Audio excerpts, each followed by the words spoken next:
अस्सलाम वालेकुम।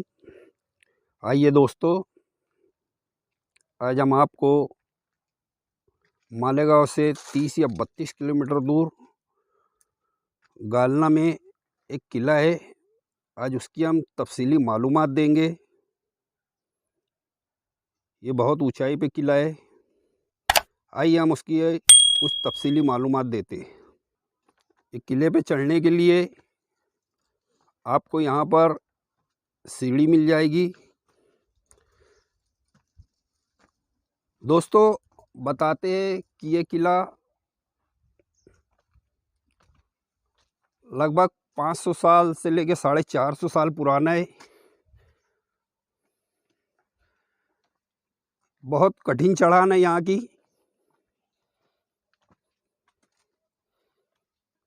ये देखिए दोस्तों, इस ज़मीन से लगभग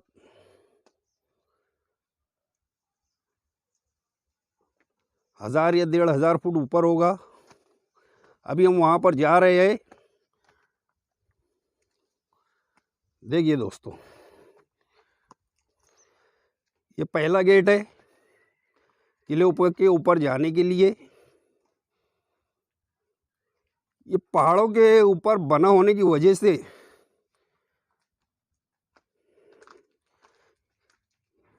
ये पुरानी कारीगरी का एक नमूना है। ये पूरी तामीर पहाड़ों पे की गई है। अभी फ़िलहाल हम किले की आधी दूरी पर आ चुके हैं। यहाँ की सीढ़ी, यहाँ पर जाने के लिए जो सीढ़ी है वो घुमावदार है, जिसकी वजह से ऊपर चढ़ने में बहुत ज़्यादा तकलीफ़ का सामना करना पड़ता है। देखिए दोस्तों, आधी दूर चढ़ने के बाद भी अभी काफ़ी ऊंचाई पर ये किला बना हुआ है। यह आधी दूर पर चढ़ने के बाद हमने गालना गांव का कुछ नज़ारा किया है। देखिए दोस्तों, ये देखिए दोस्तों, अभी कुछ सीढ़ी और बाकी है। मुझे तो लगता है यहाँ पर जो सीढ़ी है 1000 से 2000 सीढ़ी होगी, घुमावदार होने की वजह से। देखिए दोस्तों, ये किला पूरा पहाड़ों पे बना हुआ है।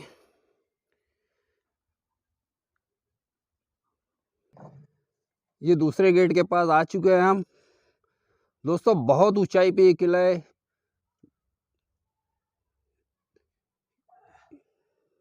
ये दूसरा गेट है दोस्तों। यहाँ से किला कुछ इस तरह दिखाई देता है। ये कुछ नीचे का मंजर है। गांव देखिए कितना छोटा नज़र आ रहा है। ये पहाड़ों पर इस तरह की नक्काशी आज तो मुमकिन नहीं है। फाइनली दोस्तों, हम आधी दूर तक आ चुके हैं। ये किले का इस किस्म का नज़ारा देखिए। ये बहुत ऊंचाई पे बना हुआ किला है। ये पहाड़ों को तराश कर जिस तरह से तामीर किया गया है, आज इस किस्म की तामीर लगभग आप समझ लो नामुमकिन सी चीज़ है। ये तीसरा गेट है। हम करीब करीब पहुंच चुके हैं किले के ऊपर।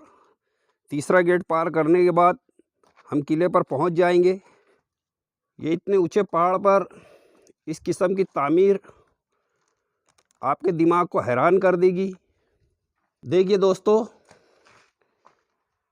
ये इस किस्म की तामीर पहाड़ के ऊपर शायद आज के जदीद दौर में हमारे पास मशीनरी होने के बावजूद भी शायद इस किस्म की तामीर हमारे लिए नामुमकिन सी चीज़ है। तीसरे गेट में घुसने के बाद आपको छोटी सी एक मज़ार नज़र आएगी।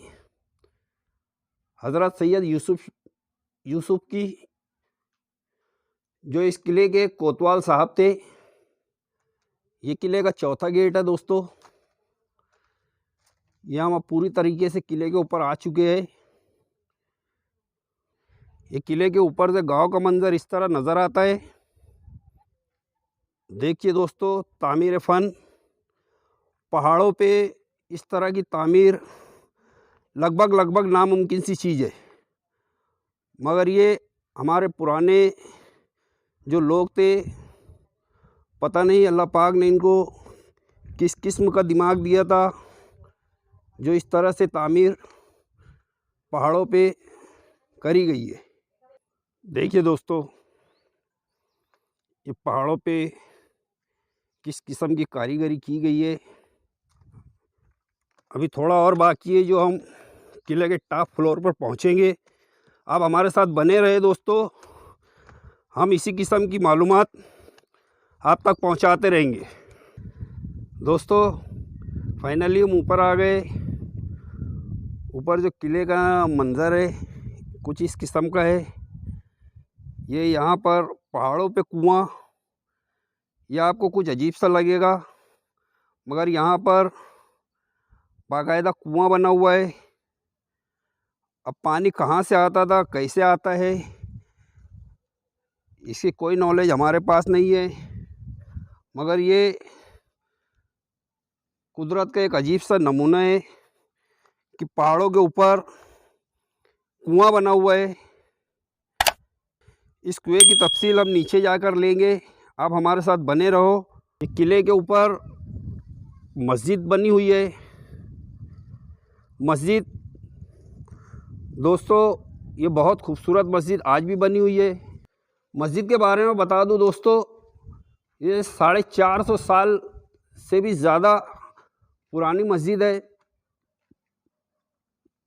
ये आज भी इन पहाड़ों के दामन में, पहाड़ों के ऊपर इस मस्जिद को तामीर किया गया है। ये तामीर फ़न का नहायत ही खूबसूरत मंज़र है। देखिए दोस्तों, ये मस्जिद 450 से 500 साल पुरानी मस्जिद है। ये ऊंचाई पर से गालना गांव का नज़ारा। हाँ तो दोस्तों, मैं इस मस्जिद के बारे में बता रहा था। ये मस्जिद निज़ाम शाही के दौर में बनी हुई है, आज भी उसी तरह से। देखिए दोस्तों, ये किस किस्म की लकड़ी है पता नहीं, मगर ये 450 से 500 साल पुरानी होने के बाद भी अभी तक कुछ सड़ी है न कुछ हुई है। मस्जिद भी अपनी शान से हर तरह से, हर किस्म से उसी तरह से, जिस तरह से 450 साल पुरानी दौर में बनाई गई होगी। यहाँ पर अरबी में आज भी कुछ लिखा हुआ है। हाँ तो दोस्तों, मैं बता रहा था पहाड़ों पर कुआं। ज़मीन पर तो हमने बहुत से कुएं देखे, ये पहाड़ की चोटी के ऊपर कुआं बना है और इसके अंदर पानी भी है। पता नहीं ये किस किस्म से तामीर किया गया है, किस तरह का दिमाग लगाया गया है, और इसमें पानी भी मौजूद है दोस्तों।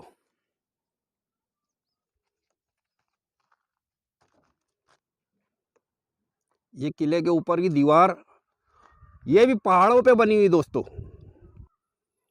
आज हमको बताया जाता है कि दुबई की बुर्ज खलीफा और भी तरक्की की कई चीज़ें बताई जाती है, मगर हमारे जो पुराने लोग थे, पुराने बादशाह थे, पुराने कारीगर थे, आज उनके आगे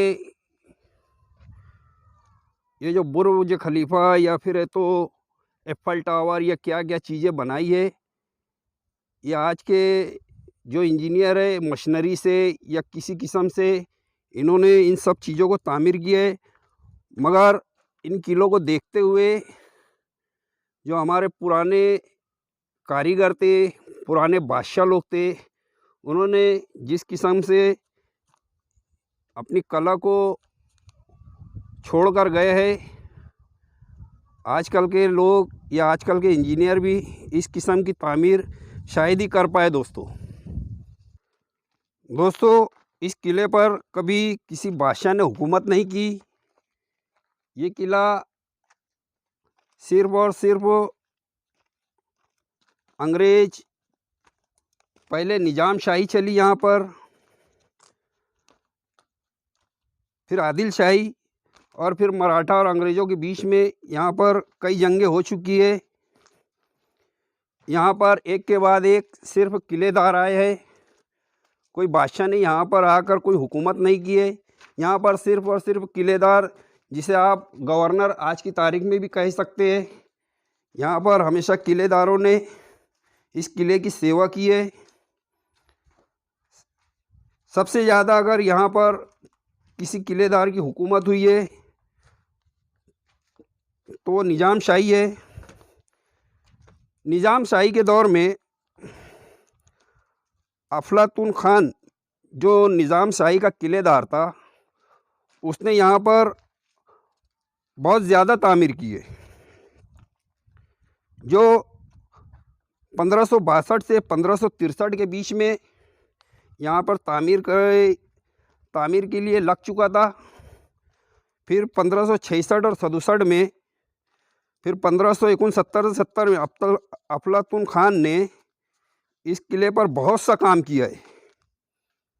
यहाँ पे ज़्यादातर तामीर अफलातून खान ने की है।